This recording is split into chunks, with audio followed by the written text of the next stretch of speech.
Harley Quinn and Elvira, issue number 1. Yeah, I guess this is happening from Dynamite in DC. Let's cross over these two cool ladies with big eyeliner and big personalities. What is it with like Harley Quinn and poop jokes lately? Like there's fake poop on the cover of this issue and like a whoopee cushion. What's going on there?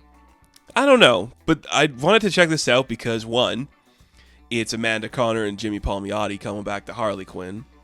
And 2, I love Elvira. I don't get to talk about her a lot on this channel. I love Elvira. It's one of my favorite characters, one of my favorite concepts. So much of what I do in my own writing comes from my love of Elvira. I love that character. Let's talk about this weird crossover that's coming out before Halloween, which makes sense because it's about Halloween. This issue opens up and Harley Quinn's having a bad dream. Her pants don't fit. There's a knock on the door. And she gets splashed with water, and the Boy Scouts are looking at her silly, and then her shirt gets caught in, like, a subway, and then she's in Carnegie Hall, and she's naked. And I'm like, all right, fun.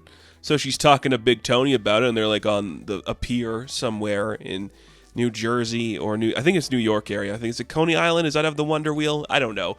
I'm not from New York. I don't know. But she's like, I don't know what's going on with me. I feel very, like, lost lately. Like, I have nothing going on in my life, and it's really annoying. And Tony's like, you just need to like focus on something.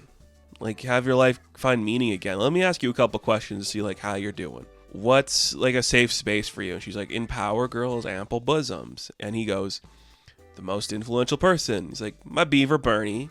What's like your most cherished achievement? Oh, being called a fourth pillar by Jim Lee. So they keep talking and then they see a billboard for Elvira's show. And she's like, oh my god, it's Elvira. I love Elvira. She's like my favorite person ever. Elvira's so cool.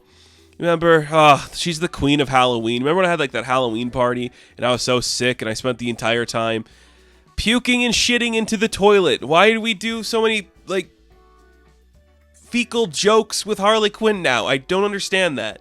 But whatever. She's like, you know what? That should be like the thing I do. Let me like redo my Halloween party I was too sick to do. And then I could get Elvira there, and it's going to be freaking sick. I'm going to get Elvira to come to my party. It's going to be awesome. Meanwhile, let's cut to Elvira, and she's wrapping up the show where she's hosting Fangs of the Bat, and it was such a bad flick. She's like, I would rather like walk out even if it was playing on an airplane. But then she's like, if you're a real masochist, you could always check out Fangs of the Bat 2, The Flappening, or Fangs of the Bat 3, and 3D, you know? Really fun stuff. So she's wrapping up the show. She gets called into the office of the boss who's running the studio. And the boss says, hey, I got some bad news for you. We're shutting things down. So we cut to her in a bathtub in a penthouse apartment. There's like skulls and candles all around her. She's on the phone with someone. She's like, yeah, they're canceling my show.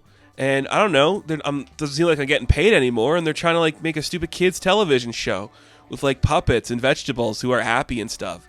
Nobody wants like a sexy girl anymore to be like crazy and weird about old movies. Anyways, she gets a knock on the door because her food's there, so she gets her food and she's like, yep.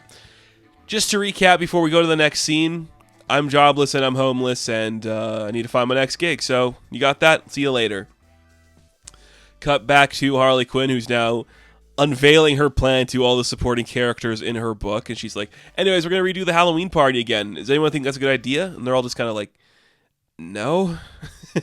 She's like, whatever. I haven't even told you the best part yet. Elvira's going to be there. We're going to get Elvira to host it. And they're like, you got Elvira to host it? She's like, well, not yet. But like, just imagine it. Me and Elvira, we're going to have like a cool parade downtown. We're going to invite the mayor and we're going to invite superheroes and stuff. It's going to be sick. It's going to be sick. It's going to be such a great idea. Just imagine like me and Elvira on a float having a good time. It's going to be sick. They're like, you haven't even called her. How do you even get in contact with Elvira? You can't do this. It's not going to work. So we go back to the show in New York where Elvira's working on, and they're shutting down production. And she finds out there that what actually happened was the owner of the company is just shutting down production. Like he just like sold out for everybody and they're not actually making a new show. Okay, well, I'm going to go beat this guy up. He's not in the office now, but one of the like tech operators there has his address so she can go figure that out. Get on him, you know, harass him a bit. So she gets into her Elvira mobile and we see that Big Tony and Harley Quinn are parked behind her and he's like, we're just going to follow her. We're just going to follow Elvira to wherever she's going. And Harley Quinn's like, yeah, we're just going to do that. So let's go do that. So they just follow her. That's all they do. And then she goes to this guy's house. She brings out a bat full of nails, and Harley Quinn's like, holy shit, this girl's awesome. So Elvira's about to threaten the guards at this guy's house, and they pull out guns, and she's like, oh, well, never mind. Actually, it's too hurting. I gotta go to my dentist. So she leaves. Then she's throwing out a bunch of crap in the trunk of her car, trying to figure out, like, come on, I gotta have an axe in here, right? Something to, like, really show him what's boss. And then Harley Quinn walks up like, hey, maybe I can help. I got a bazooka. And, of course, the first thing Elvira says is like, what? Is that a rocket launcher, or are you just happy to see me? She's like, yeah, it's both. I'm Harley Quinn. I love you. Can I just shoot this in that house? And she's like, I mean, all right, not the night I expected to have, but go for it. So Harley Quinn shoots the bazooka, blows up the house. I love it. This is like one of my hot takes, and I really love it. I think Elvira should never be somebody who like falls in love. She should just kind of be like flirty and silly and make the same jokes to everybody. But Harley Quinn is somebody who falls in love with everybody. And she's just like, oh my God, it's Elvira. I love you so much. And she's like, yeah, you should. That's what I think this should be. And that's what it is. So they blow up the house. And Elvira's like, well, that was cool. I'm always down for some pie. You say you want to get some food? Yeah, let's go get some food. Then Tony makes his appearance because he's really interested in Elvira, which of course you are. It's Elvira. That's the whole point. We should all be so lucky as Big Tony. And she's like, Big Tony? Well, I guess you earned that special adjective, haven't you? And he's like, humada. Awesome. So then they go to a restaurant. They go to Marty's Diner on the Isle of Staten, which is Staten Island, of course, obviously. Maybe that's where she was. I don't know. I don't know anything about New York locations. So we're going to get some pie with Elvira, or as Harley Quinn says, they're going to get some Elvira with pie, which is awesome. So they sit down in a booth, just start talking it up about everything going on. Now that Elvira's out of a job, Harley Quinn's like, great, I got fantastic news for you. I'd like to make you an offer. You like Halloween, so can you like host my Halloween party that I'm doing soon? And she's like, I mean, what? It's going to be awesome. It's going to be like the biggest Halloween party ever. It's going to be a huge success. Everything's going to be cool. And I'll pay you whatever you want. And Elvira's like, well, my pay is $5,000 a week. And she's like, yeah, no problem. We could pay that. And Tony's like, what? She's like, no, it's settled. Yeah, it's going to be the best party ever. It's going to be the best party ever happened in Brooklyn. Elvira's coming to my Halloween party. It's going to be off the chain. Everything's lit. Everything's awesome. This is a great time to be alive.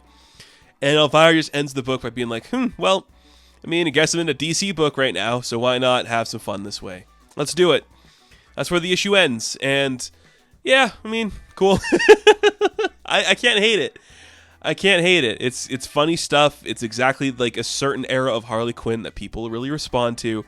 And there's nothing more timeless and amazing than Elvira. I love this character to no end. I will watch or read anything she's a part of. So this works for me. It's silly. It's fun. It's campy. It's going to be for the freaks like me who just want to see both these characters be silly and show cleavage, you know? But what's with the poop jokes? I don't get it. I don't get it. Harley Quinn had a whole issue earlier this year where she was farting. What's happening? Nonetheless, let's move on. Harley Quinn and Elvira, issue number 1. I am going to give a 7 out of 10. Now, thank you all for watching this review. Be sure to like and subscribe to the channel. And of course, I will catch you in the next one. Have fun. Stay safe. Good luck.